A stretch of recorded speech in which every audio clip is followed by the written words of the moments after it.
So we're here at PFI. We just stopped in to say hello, and then Brent offered his shop to do the brakes on the OBS. And who shows up but Trevor for Motion Auto. How's it going, buddy? Now he's going to convince me that we shouldn't put a 7.3 in it, and we should put a 6.7 into the truck. Now, he said basically just buy a rolled truck, take the body off, put the OBS body on the frame it. with the suspension, the axles, the brakes, all that stuff. Because that's what's nice about these things too, is the suspension. They ride good, they stop good, they feel good. But all right. Well, anyway, we're gonna take it for a drive and then see what I think. See if he can convince me to put a 6.7. He's gonna be ruined. Ruined.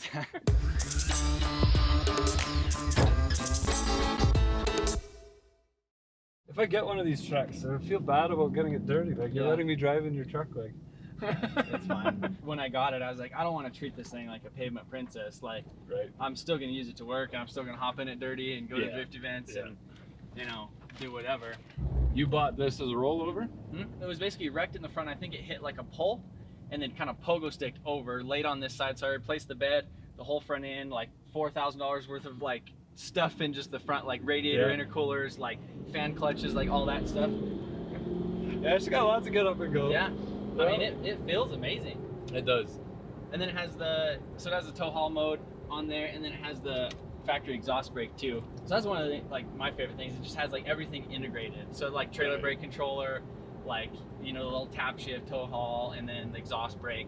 It's just so nice going over mountain passes, and you just, you know, you get on the backside, click down into fourth, and it just holds you, you know, like right where you want to be. Yeah. Oh, it's nice. It's way quiet. Like it's quiet. It's good. Yeah, it's so a really nice ride. It has 4-inch exhaust on it with a muffler, and then I have like all the deletes, and then it's just tuned with an SCT, but like the custom tuning and stuff on it. But stock injectors, stock everything. Yeah, everything's stock. Basically, just the plates to delete the EGR stuff, and then just get out that torpedo DPF. 2016. Okay. So I bought a 2011 previously. Oh, okay. And then it was like base model, like vinyl floor, all that type of stuff. Oh, okay. And I was like, I love this. The power's amazing, and it was kind of like a test to be like, all right, is it worth it to get like jump into the 6.7 game? Yeah. And then the first time I towed my enclosed trailer with it, I was like, this is amazing. So then I sold that, and then literally the next morning I bought this on the auction. Yeah, like, just like you were saying, they're expensive. Like I couldn't afford one of these things. Like, no. I was just like, nope. Like there's no way I'm gonna go out and spend, you know, for even like a 13. There's Lariat.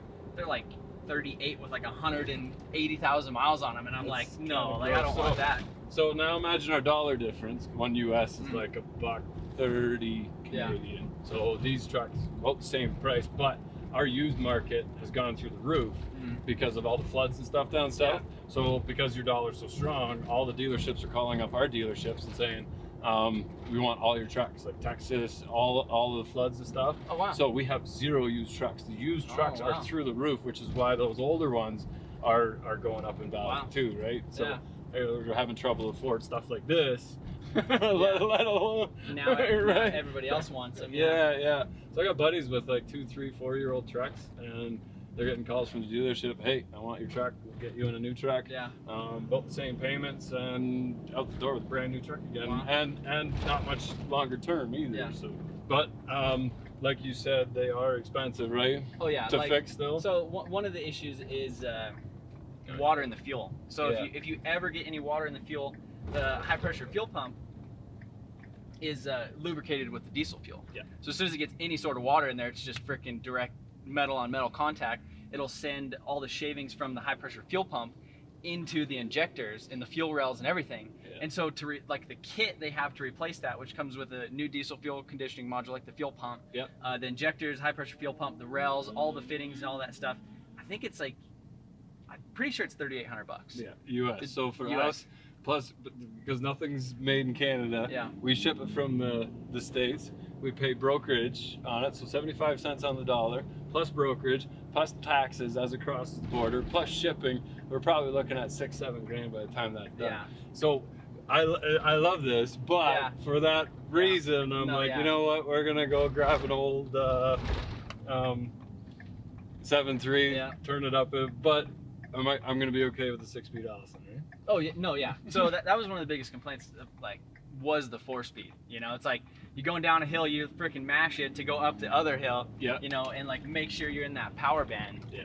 Because I love my 7.3. Like I was, you know, big fan of the 7.3, but you know, you've seen those memes where it's like, you know, when your 7.3 makes 220 horsepower and it's like, it ain't much, but it's honest work. And it's like that farmer standing in the field, like that is like the exact epitome of the 7.3.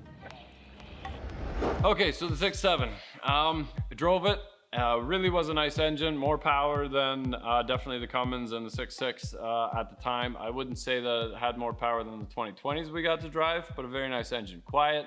And by far Ford's best engine in the last little bit. The 2011, 2012s had turbo issues. They had ceramic bearings in the turbos and they were prone to failure. They were replaced with steel bearings, much more reliable to that. And I think Ford's done a much better job, but everything is still expensive. When one little thing breaks, it is not a cheap repair. So if a turbo were to go, they're variable vane, you have to pull the cab off if you own a Ford. We might have more room in the OBS, I don't know, but excluding the labor that's involved in replacing a turbo is about 2,800 US. By the time we see it to our doors, about 4,000 Canadian plus the labor to put it in.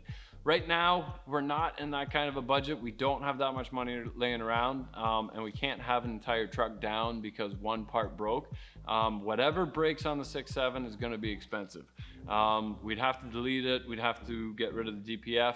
And what Trevor was saying is we basically have to pull our body off of our truck and put it over top of a rolled truck. One, we'd have to buy another complete truck that costs way more than what we paid for our OBS. And we'd basically not be driving an OBS anymore. We'd have a cool body style, but there's nothing wrong with the body on the 6.7 style trucks. Might as well do what he did and just fix up a 6.7. Why not? We're kind of going with the OBS because it was one of the older, cooler trucks that I really like from Ford. I don't want to deal with all the wiring and the communications of what's involved in getting a 6.7 running. We wouldn't be able to take the engine out without dealing with body control modules and this and that, communicating and no starts and whatever else. They have enough of their electrical issues. For right now, talking about a budget, a 6.7 does not make sense for us. We're going with a 7.3 because that's what's available at V&R's yard. They had 3 of them. We haven't got it yet. We're not bound and bent on the 7.3 yet. 100% we want to go with an Allison, so we're picking a nice 6-speed that hopefully with a double overdrive, that will make it a very nice cruiser. But the engine itself in front of it, whatever's available at V&R, which is kind of in our budget, they are a sponsor, it leaves us more room to play around with it and get the truck exactly the way we wanted it. So that being said, you can comment down below. We've got more videos coming up. We'll be deciding on an engine sooner than later. Regardless, but I think we can rule out we're not doing a Cummins swap, because if you want to see a Cummins swap on the channel, there's half a dozen other ones you can see. The C10 is getting the Duramax, so we're going to stick with the Duramax and that. It's already in there.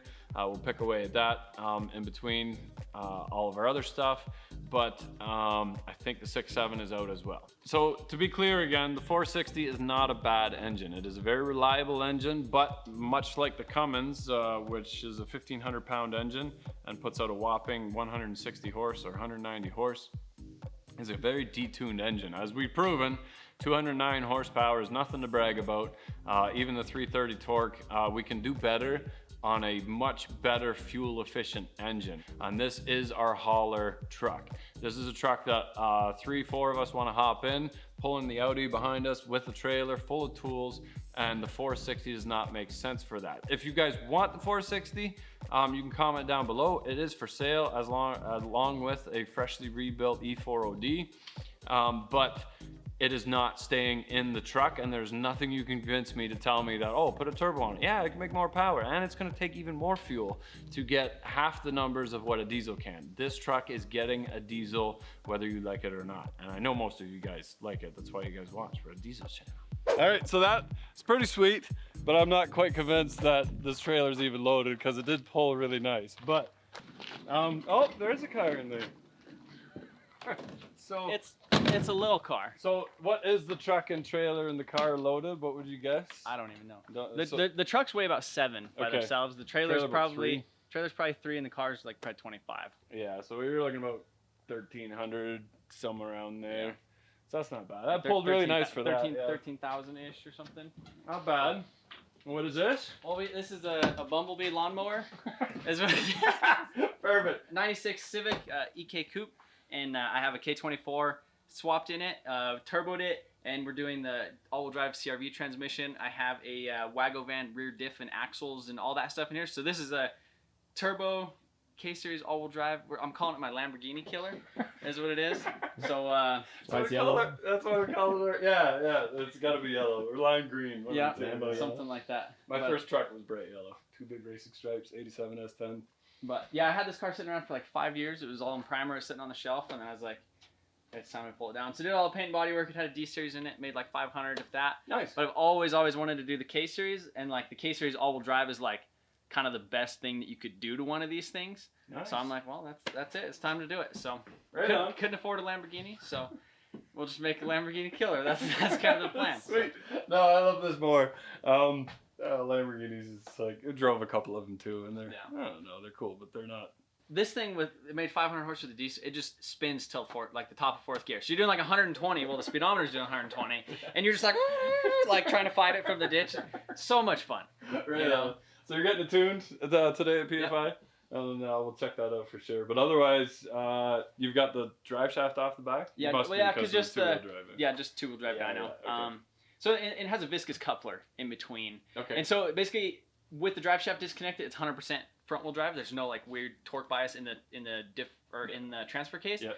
So it sends 100% up front, and then it basically sends like left over to the back, like through like a viscous coupler. So it's not like locked, so to speak, but you can change all the fluids and stuff in there and make them grip harder or softer or whatever. So kind of dial it in that way. But well, maybe we should race this against the Audi at some time. We get it tuned. We need a few more months to put ours together. I think so. We need to find a place. So you guys are gonna have to let us both know. Yeah. What do you think will win? We'll unload it here in a bit once that other one's done and see what she makes. Hopefully a lot.